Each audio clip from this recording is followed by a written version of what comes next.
Do not touch her. The warning cut through Wintermoon Hall just as Grace Holloway's white glove slipped from her fingers. It landed on the polished floor beside the boots of a young wolf named Caleb Turner. He looked down at it, then at Grace, and stepped back so quickly that the couple behind him nearly collided. No one laughed.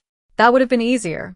Instead, the wolves nearest Grace quietly moved away, leaving a circle of empty marble around her. Grace swallowed and bent to retrieve the glove herself. She had learned long ago that fear was often quieter than cruelty. Sorry, she murmured, although she had done nothing wrong. She pulled the glove over her pale hand and returned to the end of the bridle line. Above them, silver lanterns glowed beneath carved wooden beams, and winter moonlight streamed through windows nearly 20 feet tall. The winter moon ceremony was supposed to celebrate new beginnings. For Grace, it felt like waiting for a door everyone already knew would remain closed. One by one, unmated women stepped forward. One by one, eligible wolves approached them. Names were announced. Families embraced. Music rose and softened. Grace watched the line grow shorter until only 3 women remained. Then 2. Victoria Ashford, radiant in a blue gown, accepted Ethan Mercer's offered hand to warm applause. As they passed Grace, Ethan kept a careful distance. Victoria glanced at Grace's gloves, but said nothing. She did not need to. Everyone in Silver Ridge knew the story. Everyone knew about the Moonless Mark hidden beneath Grace's left glove. Everyone knew what supposedly happened when a wolf touched her. Grace kept her eyes on Elder Walter Reed at the front of the hall. Grace Holloway, he finally called. Her name seemed to travel farther than the others. Grace stepped forward. She could hear breathing, fabric shifting, boots against stone. She stopped beneath the ceremonial moon crest and waited. 10 seconds passed. Then 20. No one moved. A broad-shouldered wolf near the second row looked toward his father. The older man gave one small shake of his head. Another eligible wolf stared at the floor. Grace kept her hands folded. She would not beg someone to stand beside her.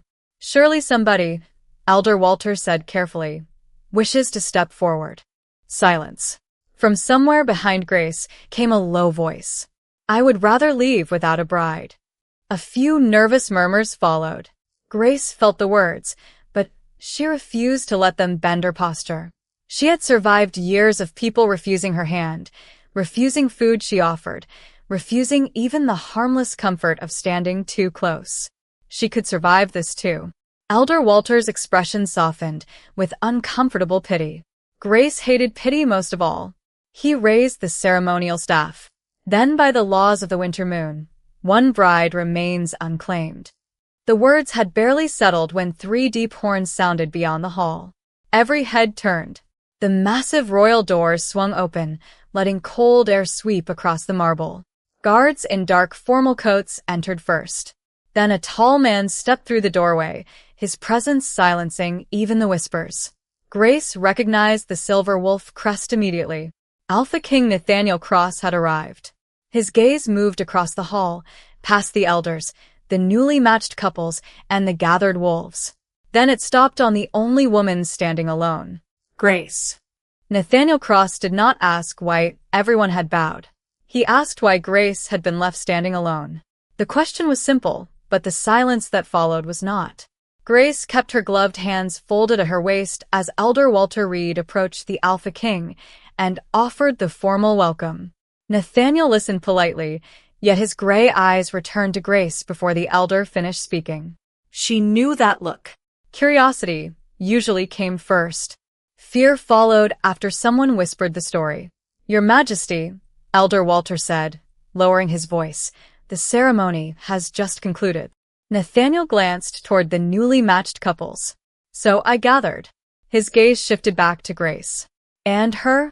Walter hesitated. Grace Holloway was not chosen. The words should not have hurt anymore. Grace had heard worse since childhood. Still, standing beneath hundreds of eyes made them feel heavier. She stepped toward the edge of the hall, hoping the royal arrival would finally make her invisible. The crowd moved aside before she reached them. Not enough to appear rude, just enough to avoid contact. Nathaniel noticed. Grace saw the exact moment he did. A server carrying cider approached from her right. He offered a glass to the woman beside Grace, then set Grace's glass on a nearby table rather than placing it into her hand. She thanked him anyway. Nathaniel's expression changed slightly. "Is she ill?" he asked. "No, Your Majesty," Walter replied. "Then why does everyone behave as though standing near her is dangerous?"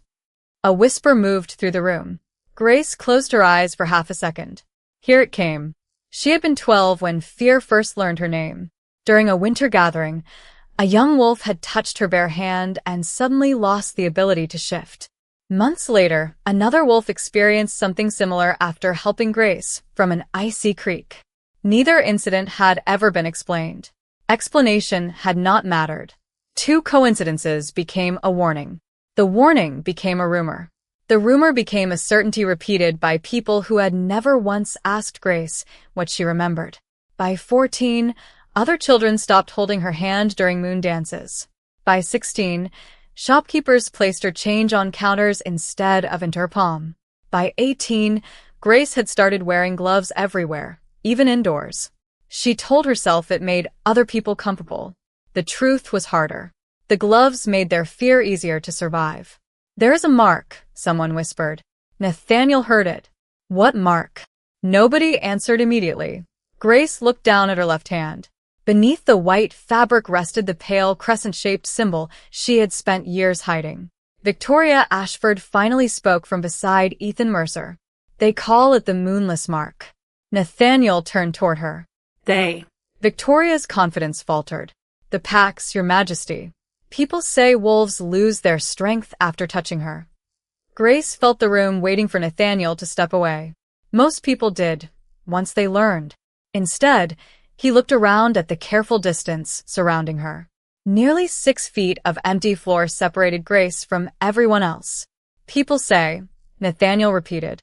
His voice carried no mockery, only thought. Grace finally raised her eyes. He was still looking directly at her. Not at her gloves. Not at the empty space around her. At her.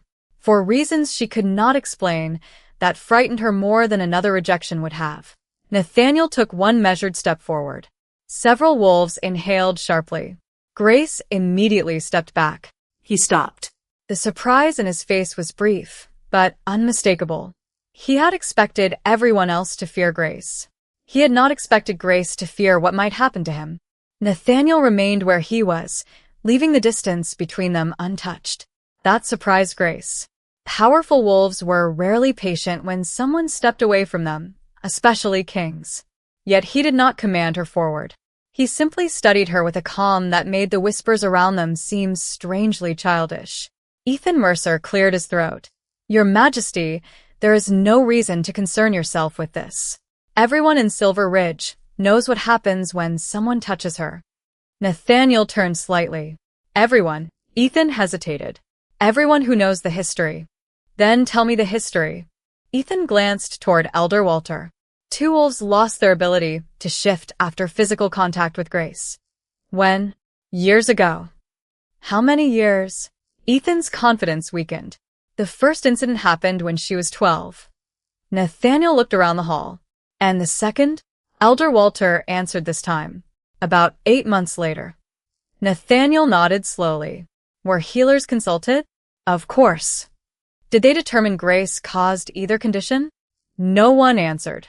Grace felt something unfamiliar move through her chest. She had heard the accusations hundreds of times, but she had never heard anyone question them this way. Nathaniel looked toward Victoria. "You called it the Moonless Mark.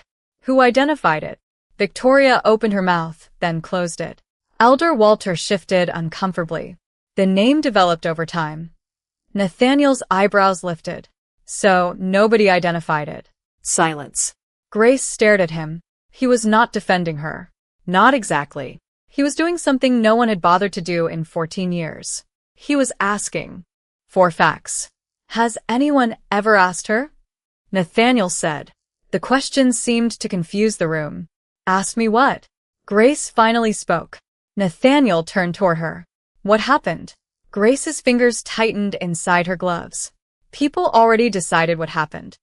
I did not ask what they decided. His voice softened. I asked what you remember. Grace swallowed. She remembered snow outside the old schoolhouse. She remembered a frightened 12-year-old boy named Thomas struggling with his first shift far earlier than expected. He had grabbed Grace's hand because he was scared. Moments later, the change had stopped. Everyone had called it proof that she had stolen his wolf. The second incident had been similar. They were both frightened before they touched me, Grace said slowly. Thomas was shaking. The other boy, Daniel, was having trouble breathing after pulling me from the creek. When they touched me, they became calm. Afterward, neither could shift for several weeks. Ethan shook his head. Exactly. Nathaniel looked at him. That proves they could not shift afterward. It does not prove why. Grace's heart gave a strange, painful beat. Such a small distinction. Such an enormous one. Nathaniel faced her again. Do you believe you harmed them? Grace wanted to say no. Instead, honesty came first. I do not know. Her voice dropped. That is why I wear the gloves. The room quieted. Nathaniel finally understood. Grace had not covered her hands because she was ashamed of the mark. She had spent half her life protecting everyone else from something she was not even certain existed. He stepped forward once more. Grace instinctively moved back. Nathaniel stopped again. I will not come closer unless you allow it. Grace looked at him in disbelief. Behind Nathaniel stood guards, elders, and wolves who would obey almost any command he gave. Yet he was waiting for permission from the woman no one else would touch. Why? She whispered. Nathaniel's gaze remained steady. Because fear is not evidence. He paused. And neither is courage. Grace frowned. What does that mean? It means I am not going to touch you just to prove I am braver than everyone in this room. His eyes dropped briefly to her white glove before returning to her face. But I would like to know the truth. Grace's pulse quickened. Nathaniel slowly raised one open hand between them, keeping several feet of space, so the choice remained entirely hers. Around the hall, no one moved. Grace stared at his waiting palm. For 14 years, every hand had withdrawn from hers. Now the Alpha King was offering his, and Grace realized the person most afraid to close the distance was no longer anyone else. It was her. Grace stared at Nathaniel's open hand until the room around her seemed to disappear. 14 years of warnings pressed against one simple choice. Do not touch anyone. Keep the gloves on. Keep your distance. Grace could almost hear every frightened voice that had shaped her childhood. You do not know what might happen, she said. Nathaniel did not lower his hand. Neither do they. His answer was quiet, but it carried through the hall. Grace looked toward Elder Walter, then Ethan, then the rows of wolves watching from a safe distance. Some appeared curious now. Others looked genuinely afraid for their king. Grace understood that fear because she shared it. If something happens to you, they will blame me. Then nothing changes for you, Nathaniel said. The truth of it stung. Grace had already been sentenced by a story no one could prove. She slowly removed her right glove. Several people stepped back. Her bare hand looked ordinary beneath the silver lanterns, pale and slightly trembling. The mark was on her left hand, but even that distinction had stopped mattering years ago. People feared all of her. Nathaniel remained still. You can stop, he said. Grace looked up. What? You do not owe this room a demonstration. Something inside her loosened. Everyone else wanted proof. Nathaniel was giving her permission to walk away. That was why she took one step forward, then another. She stopped within reach of him. Nathaniel's hand remained open. Grace lifted hers, hesitated, then touched only the tips of her fingers to his palm. The reaction was immediate. Nathaniel inhaled sharply. Grace pulled away. What happened? His eyes closed for one brief second. Deep inside him, the restless presence he had carried for years became silent. Not weakened, not gone, silent. His wolf had always felt like a storm behind a locked door, pacing through his thoughts, resisting every healer and every discipline his royal tutors had taught him. Now there was only stillness. Nathaniel opened his eyes. Grace had gone pale. "Did I hurt you?" No. The answer came too quickly. Grace searched his face. Something happened. Nathaniel looked at his own hand as if it belonged to someone else. He knew this sensation. Years earlier, before his condition had worsened, there had been rare mornings when his wolf rested this peacefully.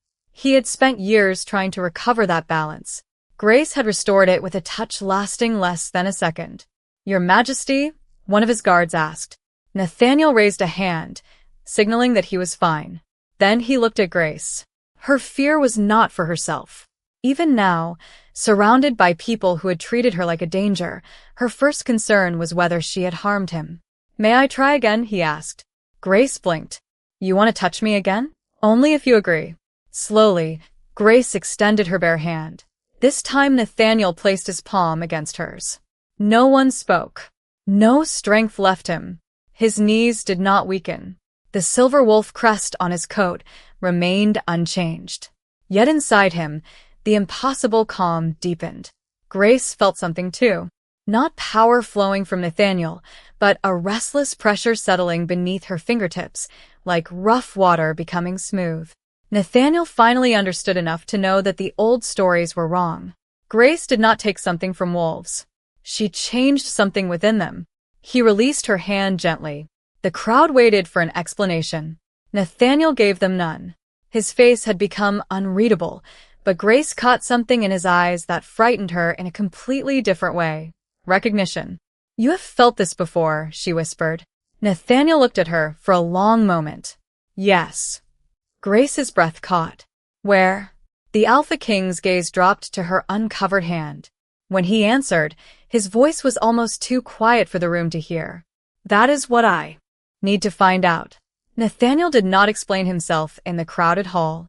Instead, he asked Elder Walter for a private room and requested that Grace join him only if she wished. 10 minutes later, Grace sat across from the Alpha King in the council library, her white glove resting beside her on the table. A royal healer named Dr. Samuel Hayes stood near the fireplace, studying Nathaniel with obvious concern. "You should tell her," Samuel said. Nathaniel's jaw tightened. Grace looked between them. "Tell me what?" Nathaniel removed his formal coat and placed it over the back of his chair. Without the royal crest between them, he seemed less like a legend and more like a man carrying something heavy alone. "For almost 6 years, my wolf has been losing its balance." Grace remained silent. "Not its strength," he continued. "Its ability to settle. Shifting requires concentration, but lately even remaining human demands more effort than it should. There are days when I can barely hear my own thoughts beneath the restlessness." Samuel stepped closer. "We have tried every recognized treatment in the royal archives. Nothing has restored the balance for long." Grace looked at her bare hand. "But touching me did." Nathaniel nodded. Immediately, her stomach tightened. The same thing people had feared for years had brought peace to the Alpha King. "You said you had felt it before." Nathaniel glanced toward Samuel. The healer opened an old leather journal on the table. Royal records describe a group of wolves who lived more than a century ago. They were sometimes called Moonkeepers. They did not increase a wolf's strength or take it away. According to these accounts, they could calm unstable wolf energy. Grace stared at him. "You think I am one of them?" "I think we know too little to decide anything yet," Nathaniel said before Samuel could answer. Grace appreciated that more than she expected.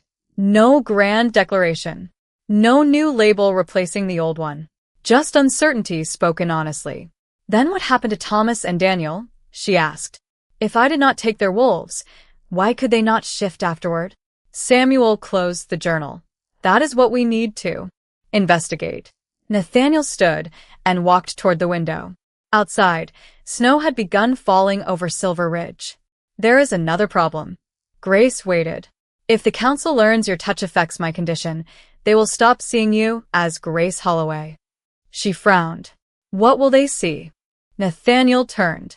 A solution. The word made her colder than the winter glass beside him. She had spent half her life being treated like something dangerous. She had never considered that being treated like something useful might feel almost as frightening. "I will not become medicine for a king," she said. Nathaniel's answer came immediately. I will not ask you to. Grace searched his face for hesitation and found none. Then why keep this secret? Because the moment they know what you may be able to do, every decision you make will be questioned. If you stay, they will say you were ordered. If you leave, they will say you abandoned the crown. He returned to the table but stopped several feet away. I want the truth about your past before anyone decides your future. Grace slowly pulled her glove back on. For 14 years, she had believed her hands carried something shameful. Now the most powerful wolf in the kingdom was hiding the truth not to protect himself, but to protect her freedom.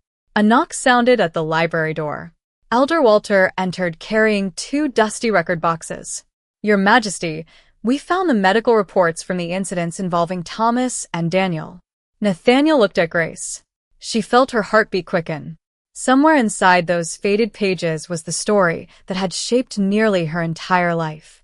And for the first time, Grace was about to hear what actually happened. Grace watched Dr. Samuel Hayes open the first medical report with careful hands. The paper had yellowed at the edges, but the handwriting remained clear. Nathaniel stood beside the table while Elder Walter searched the second box. Thomas Turner, age 12, Samuel read. Admitted after symptoms associated with premature shifting, elevated temperature, rapid breathing, loss of concentration, involuntary wolf response. Grace leaned forward. Premature shifting? Samuel nodded. His wolf was trying to emerge before his body was ready. Grace remembered Thomas gripping her hand outside the schoolhouse, his face frightened as he begged her not to leave. She had always been told the danger began when she touched him. The report said otherwise. Keep reading, Nathaniel said. Samuel continued. Patient made physical contact with Grace Holloway. Within moments, breathing normalized and involuntary shifting ceased. Grace stared at the page. It ceased. Yes, Samuel said. Then why could he not shift afterward? Samuel turned the page. The attending healer believed Thomas needed several weeks of recovery before attempting another transformation. His inability to shift was temporary and medically expected. Grace stopped breathing for a moment. 14 years of shame had been built around a detail someone had forgotten to mention. Elder Walter found another folder and placed it on the table. Daniel's report told nearly the same story. He had already been showing signs of an unstable early shift before pulling Grace from the icy creek. Contact with her had not caused his condition. His symptoms had calmed immediately afterward. Grace rose from her chair and walked toward the window. Snow drifted beyond the glass. She remembered mothers pulling their children away from her, friends learning not to sit beside her. Every white glove she had bought because bare hands made other people nervous. They knew, she whispered. Elder Walter lowered his eyes. Some of the healers suspected the original interpretation was wrong. Grace turned. And nobody told me? Walter looked older than he had an hour earlier. Fear had already spread through the packs. People trusted the story more than the reports. Grace gave a small, broken laugh. There was no humor in it. So, I spent half my life apologizing for saving them. No one answered. Nathaniel did not offer easy comfort. He seemed to understand that some wounds became smaller when witnessed honestly, not when covered with kind words. Samuel opened the Moonkeeper journal beside the reports. The pattern is consistent. Grace did not remove their wolves. She stabilized them. Grace looked at her gloved hands. The things she had hidden were not dangerous.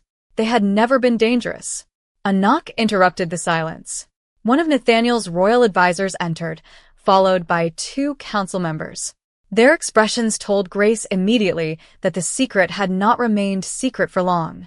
Your Majesty, the advisor said, we have been informed Miss Holloway may possess a rare ability connected to your condition. Nathaniel's face hardened. You were informed too quickly. The councilman's attention moved to Grace with an interest that felt almost as uncomfortable as fear. If she can stabilize the royal wolf, she should be placed under crown protection immediately. Grace's stomach tightened. There it was. Yesterday she had been untouchable. Now she was valuable. Nathaniel stepped between Grace and the council, not threatening, simply immovable. Grace Holloway is not royal property. No one suggested she was. Then do not speak about where she should be placed while she is standing in the room. Grace looked at Nathaniel. The councilman hesitated before lowering his head, but the advisor quietly opened an old book of royal law. There may be a complication, Your Majesty. If her ability directly affects the stability of the crown, the council can petition for protective custody. The room went still. Nathaniel's eyes dropped to the ancient law book. Grace saw the moment he understood exactly what the council intended. And then, slowly, the Alpha King looked at her. For several seconds, Nathaniel said nothing. Grace could see the calculation behind his still expression, but when he finally reached for the ancient law book, he did not look at the council advisor. He looked at her. "Show me the statute," he said. The advisor turned several pages and pointed to a passage near the bottom. Any individual whose rare ability is determined essential to the stability of the reigning crown may be placed under protective authority until the Royal Council determines appropriate terms. Grace felt cold despite the fire. Protective authority means I cannot leave, does it not? No one answered quickly enough. That was answer enough. Nathaniel closed the book. What exemptions exist? The advisor hesitated. Members of the sovereign household cannot be placed under council custody. Who qualifies? The reigning monarch, direct royal heirs, and the monarch's lawful spouse. Silence filled the library. Grace saw where the law pointed before Nathaniel spoke, and her stomach tightened. He walked toward her, but stopped several feet away. Grace. She lifted her chin. Do not make a decision for me just because they are trying to. Something changed in his eyes. Respect, perhaps. I was not going to. Nathaniel dismissed the advisors and asked Elder Walter and Samuel to remain near the door. Then he faced Grace again. There is a legal path that would place you beyond the council's authority. Grace gave a nervous breath. I heard. Nathaniel remained serious. Marry me? The words seemed too large for the quiet room. Grace stared at him. Nathaniel continued before shock could become pressure. Only if you choose it. Grace searched his face. You met me today. Yes. You do not know what kind of wife I would be. No. And I do not know what kind of husband you would be. A faint warmth entered his expression. Also true. Grace almost laughed, but the weight of the moment stopped her. Then why ask? Nathaniel glanced at the law book. Because the council believes usefulness gives them the right to control you. It does not. Marriage would immediately remove that authority. Grace's eyes narrowed. And make me part of your household? Yes. Where my ability could conveniently help your wolf. Nathaniel did not flinch. Yes. His honesty unsettled her more than denial would have. That sounds like another kind of custody. It could become one, he admitted. Which is why I will not ask for your answer tonight. Grace looked down at her gloves. All her life, people had decided what her hands meant. Dangerous yesterday. Valuable today. She did not want another person deciding what she should become tomorrow. Nathaniel seemed to understand. If you say no, I will still challenge the council petition. Grace looked up sharply. Even if I refuse you? Your freedom is not payment for accepting me. Something inside her softened, but only slightly. She had learned not to build trust from beautiful words alone. The library doors opened again. The advisor returned, accompanied by 3 senior council members. Your Majesty, the petition has already been filed. Until the matter is resolved, Miss Holloway must remain within Silver Ridge under supervision. Nathaniel's expression cooled. You moved quickly. The crown cannot risk losing access to an ability essential to its stability. Grace heard the phrase clearly. Losing access. Not losing Grace. Nathaniel heard it too. He stepped beside her. Then hear me clearly. Grace Holloway will not be confined, examined, transferred, or compelled to use her ability for me or anyone else. The senior councilman frowned. Royal law gives us authority. Nathaniel looked at the ancient book, then back at Grace. And royal law gives her a choice you cannot overrule. The council members followed his gaze, understanding at once. Grace's heartbeat quickened. Nathaniel did not reach for her. He did not repeat his proposal. He simply stood beside the woman everyone had been afraid to touch and waited for her to decide whether even a king had earned the right to ask for her hand. Grace looked at Nathaniel, then at the council members waiting for her answer, as though the rest of her life had become a legal formality. For years, fear had made decisions for her. Now usefulness was trying to do the same. She refused to let either one win. No, she said. The word was quiet, but everyone heard it. One councilman blinked. Elder Walter lowered his eyes. Nathaniel remained perfectly still. Grace forced herself to continue. I will not marry you tonight. Nathaniel nodded once. All right. His lack of protest surprised the room more than her refusal. Grace searched his face. If I could not calm your wolf, would you still be standing here asking me? For the first time, Nathaniel had no immediate answer. That hesitation hurt more than Grace expected. She stepped back. That is what I thought. Nathaniel did not stop her when she left the library. Grace walked through the quiet corridor until she found an empty sitting room overlooking the snowy courtyard. She removed both gloves and stared at her hands. Yesterday, everyone feared them. Today, powerful wolves wanted control over them. Neither felt like freedom. Nearly an hour passed before Elder Walter found her. He carried a sealed document bearing the royal crest. The king asked me to give you this. Grace did not reach for it. What is it? A decree. Walter placed it on the table. His Majesty has suspended the council's petition and granted you independent royal protection. You may remain in Silver Ridge, leave for another territory, or refuse all contact with the crown. No healer, council member, or royal official may require you to demonstrate or use your ability. Grace stared at the seal. He did this after I refused him. Immediately afterward, something inside her shifted. Nathaniel had just removed the very pressure that could have forced her to accept him. Grace found him alone in Moon Hall as evening settled beyond the tall windows. The celebration decorations still hung from the beams, but the guests had gone. He stood beneath the silver moon crest where Grace had been declared unclaimed only hours earlier. Why? She asked. Nathaniel turned. Why what? Why sign the decree? Because you said no. Grace frowned. That makes no sense. It makes perfect sense. I asked you to choose while the council was threatening your freedom. That was not a fair choice. He looked toward the empty hall. Now it is. Grace stepped closer. You still have not answered my question. Nathaniel knew which one. He took a slow breath. When you asked whether I would have proposed if you could not calm my wolf, I hesitated because the honest answer was no. I would not have proposed today. Grace absorbed the words. Then I was right. Partly. Nathaniel met her eyes. Your ability created the circumstance. It did not create my respect for you. He paused. I watched you stand alone while everyone treated you like something dangerous, and you still worried about hurting me before you worried about being humiliated again. That mattered. Grace's throat tightened. Nathaniel continued. I do not know whether what exists between us could become love. Neither do you. I only know I would like the chance to find out without a council deciding for either of us. Grace looked at her bare hands. And if I say no again? Then the decree remains. Your freedom remains. And I leave tomorrow knowing you answered freely. For 14 years, Grace had dreamed of someone being brave enough to touch her. She understood now that bravery was not the most important thing Nathaniel had offered. Choice was. She walked toward him until only a few feet remained between them. Ask me again. Nathaniel's expression changed, but he did not move closer. Grace Holloway, knowing you owe me nothing, will you marry me? This time, no council waited for her answer. No law trapped her inside it. Grace slowly removed the last white glove she had put back on before entering the hall.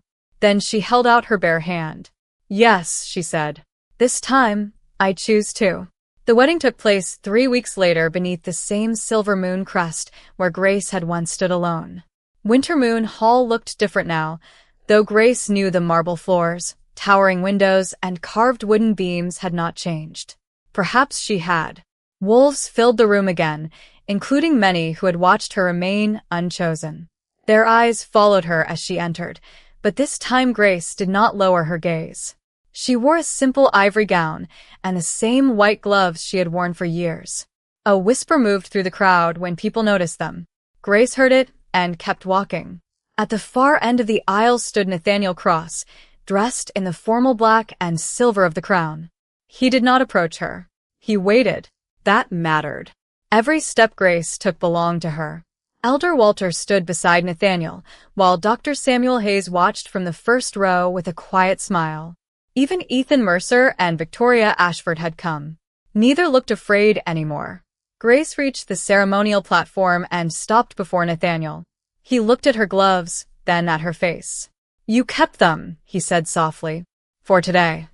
Nathaniel seemed to understand. Elder Walter began the vows, speaking of loyalty, partnership, and 2 lives freely joined. When the final words were spoken, Nathaniel extended his hand. He did not reach for Grace's glove. He did not remove it for her. He simply offered his palm and waited, exactly as he had the first time. Grace looked around the hall. 14 years earlier, fear had taught everyone to pull away from her. Eventually, she had learned to pull away first. The gloves had protected other people from their fear, but they had also become walls she carried everywhere. Grace raised her left hand and slowly removed the white glove. The pale crescent of the Moonkeeper mark rested openly against her skin. No one stepped back. She removed the other glove and placed both on the ceremonial table. Then Grace put her bare hand into Nathaniel's. His fingers closed gently around hers. The restless pressure within his wolf softened almost immediately, but Nathaniel barely seemed to notice. He was looking at Grace. Not her mark, not her ability, her. "They were afraid to touch you because they never understood what your hands could do," he whispered. Grace smiled. "You did not understand either." Nathaniel's expression softened. No. "I simply chose not to fear you." Grace felt tears gather in her eyes, but she was smiling when Elder Walter formally recognized them as husband and wife. Applause rose through the hall. Grace did not need it. She had spent too many years allowing other people's reactions to measure her worth. When the ceremony ended, she and Nathaniel walked together toward the great doors. Near the aisle, Thomas Turner stood among the guests. He was grown now, healthy, and able to shift normally. Their eyes met. Thomas lowered his head, regret visible in his expression. Grace answered with a small nod. She did not need an apology to rewrite the past. She only needed the truth to stop controlling her future. Outside, fresh snow covered Silver Ridge beneath a clear evening sky. Nathaniel offered his hand again. Grace took it without hesitation. Behind them, her white gloves remained on the ceremonial table. She did not look back. For most of her life, Grace Holloway had believed her hands were something the world needed protection from. Now she understood the truth. The greatest change had never been finding someone willing to touch her. It was finally becoming unafraid to reach back.